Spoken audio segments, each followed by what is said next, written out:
या सा पद्मसनस्ता विपुलकटितटे पद्मपत्रायताक्षी गम्भीरावर्तना विस्तनवर्णमिता शुभ्रवस्त्रोत्तरीया लक्ष्मी दिव्यैर्गजेन्द्रैर्मणिगणखचिते स्नापिता हेमकुम्भैर्नित्यं सा पद्महस्ता मम वसतु गृहे सर्वमाङ्गल्ययुक्ता।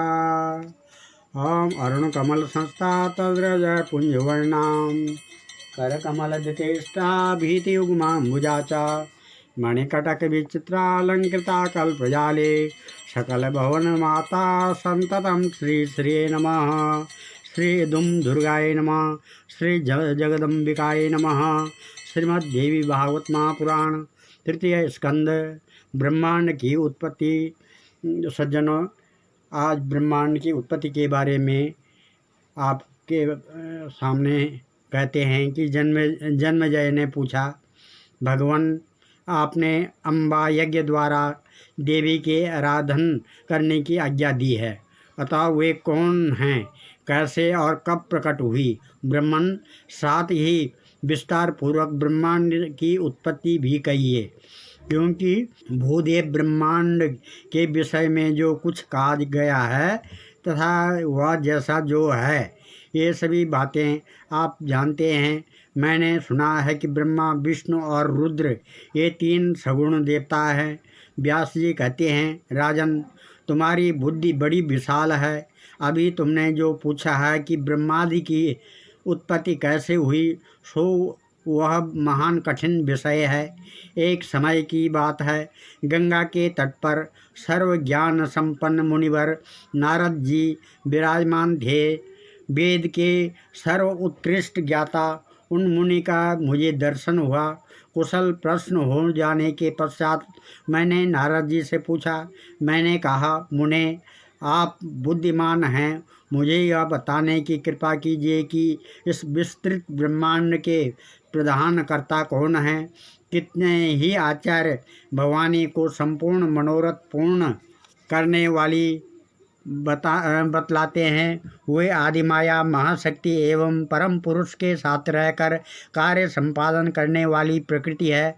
ब्रह्मा के साथ उनका अभेद संबंध है। वे अखिल विश्व की अधीश्वरी है, सगुण निर्गुण एवं कल्याणमय उनका विग्रह है। वैष्णवी, सांभवी, ब्राह्मी, वासवी, वाराही, नारसंगी तथा अद्भुत महालक्ष्मी नाम से वे विख्यात हैं। उन्हीं से वेद प्रकट हुए। व्यास जी कहते हैं, तुमने जो बातें पूछी हैं वे ही मैंने मुनिवर नारद जी से पूछी थी। नारद जी कहते हैं, व्यास जी, प्राचीन समय की बात है, यही संदेह मेरे हृदय में उत्पन्न हो गया था। तब मैं अपने पिता अमिल तेजस्वी ब्रह्मा जी के स्थान पर गया और उनसे इस समय जिस विषय में तुम मुझसे पूछ रहे हो उसी विषय में मैंने पूछा। मेरे प्रश्न पर लोक पितामह ब्रह्मा जी मुझसे कहने लगे, बेटा, मैं इस प्रश्न का क्या उत्तर दूं? यह प्रश्न बड़ा ही जटिल है। महाभाग, तुम भगवान विष्णु से इसका समुचित समाधान पा सकते हो। पूर्व काल में सर्वत्र जल ही जल था। स्थावर जंगम जितने प्राणी हैं, इनमें कोई भी नहीं थे। तब कमल से मेरी उत्पत्ति हुई। मैं कमल की कर्णिका पर बैठकर विचार करने लगा, इस अगाध जल में मैं कैसे उत्पन्न हो गया। यूँ विचार करके मैं जल में उतरा। 1000 वर्ष तक पृथ्वी का अन्वेषण करता रहा। इस पर भी मुझे उस जल का कहीं भी छोर नहीं मिला। इतने में आकाशवाणी हुई, तप करो तप करो। तब मैंने तपस्या आरंभ कर दी। कमल पर बैठे ही 1000 वर्ष तक मैं तप करता रहा। फिर उसी समय सृष्टि करो, ऐसी आकाशवाणी सुनाई पड़ी। सोचा कि किसकी सृष्टि करूं अथवा मेरा क्या कर्तव्य है। उसी समय मधुकैटभ नाम के 2 भयंकर दानव सामने आ गए। मैं उनसे भयभीत हो उठा। तब कमल का डंठल पकड़कर जल में उतरा। वहाँ मुझे एक परम अद्भुत पुरुष के दर्शन मिले, जो शेष नाग की शैया पर सोए थे। शंख, चक्र, गदा और पद्म, इन 4 आयुधों से अनुपम शोभा पा रहे थे। ऐसे शेष साई भगवान विष्णु का मुझे दर्शन हुआ। नारद जी शेषनाग की शैया पर सोए हुए उन प्रभु को देखकर मेरा मन चिंतित हो उठा। इतने में भगवती योग निद्रा याद आ गई। मैंने उनका स्तवन किया। वे कल्याणमयी भगवती श्री विष्णु के विग्रह से निकलकर अचिंत्य रूप धारण करके आकाश में विराजमान हो गई। तब तुरंत ही श्री हरि उठ बैठे। उन्होंने मधु और कैटभ के साथ 5000 वर्षों तक बड़ी घमासान लड़ाई की। तब वे दैत्य मरे। पहले देवी के कटाक्ष से मधु और कैटभ मोहित हो गए थे। इसके बाद भगवान विष्णु ने गोद में लेटाकर उन्हें वहीं प्राणों से रहित कर दिया। अब वहाँ मैं और भगवान विष्णु दो थे। वहीं रुद्र भी प्रकट हो गए। हम तीनों को भगवती आद्य शक्ति के दर्शन हुए।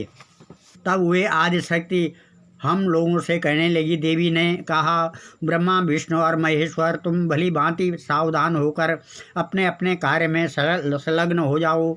सृष्टि स्थिति और संहार ये तुम्हारे कार्य हैं। ब्रह्मा जी कहते हैं, हम लोगों ने उनसे कहा, माता, हम किस प्रकार इन प्रजाओं के सृजन आदि कार्य करने में सफल हों। विस्तृत भूमि का अभाव है, सभी स्थान जलमग्न हैं। हमारी बात सुनकर उन कल्याण स्वरूपिणी भगवती का मुखमंडल मुस्कान से भर गया। इतने में एक सुंदर विमान आकाश से उतर आया। तब उन देवी ने हमें आज्ञा दी, देवताओं, निर्भीक होकर इच्छा पूर्वक इस विमान में प्रवेश कर जाओ। आज मैं तुम्हें एक अद्भुत दृश्य दिखाने जा रही हूँ। उस रत्न जड़ित विमान पर चढ़कर हम लोग आराम से बैठ गए। ब्रह्मा जी कहते हैं, मन के समान तीव्र गति से चलने वाला वह विमान जिस अपरिचित स्थान पर गया, वहाँ संपूर्ण फलों से लदे हुए अनेक सुंदर पेड़ थे। आगे एक अत्यंत सुंदर नगर दिखाई पड़ा। क्षण भर बाद ही वह एक दूसरे सुंदर प्रवेश में जा पहुंचा।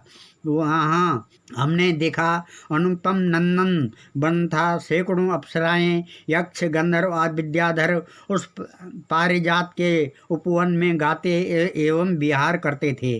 देखा तो वहीं महाभाग इंद्र भी थे। उनके समीप उनकी प्राण प्रिया सची विद्यमान थी। उस स्वर्ग के समान को देखकर हम आश्चर्यचकित हो गए। इतने में हमारा विमान तेज से चल पड़ा और वह दिव्य धाम ब्रह्मलोक में जा पहुंचा। वहाँ एक दूसरे ब्रह्मा विराजमान थे। उन्हें देखकर भगवान शंकर और विष्णु ने मुझसे पूछा, चतुरानंद, ये अविनाशी ब्रह्मा कौन है? मैंने उत्तर दिया, मुझे कुछ पता नहीं। सृष्टि के अधिष्ठाता ये कौन है? इतने में मन के समान तीव्रगामी हुआ विमान तुरंत वहाँ से चल पड़ा और कैलाश के सुरम्य शिखर पर जा पहुँचा। वहाँ विमान के पहुँचते ही एक भव्य भवन में त्रिनेत्रधारी भगवान शंकर निकले। वे नंदी वृषभ पर बैठे थे। नारद उस समय भगवान शंकर तथा उनके अन्य गुणों को देखकर हमारी आश्चर्य की सीमा न रही। क्षण भर के बाद ही वह विमान उस शिखर से भी पवन के समान तेज चाल से उड़ा और बैकुंठ लोक में पहुंच गया, जहाँ भगवती लक्ष्मी का विलास भवन था। बेटा नारद, वहाँ मैंने जो संपत्ति देखी उसका वर्णन करना मेरे लिए असंभव है।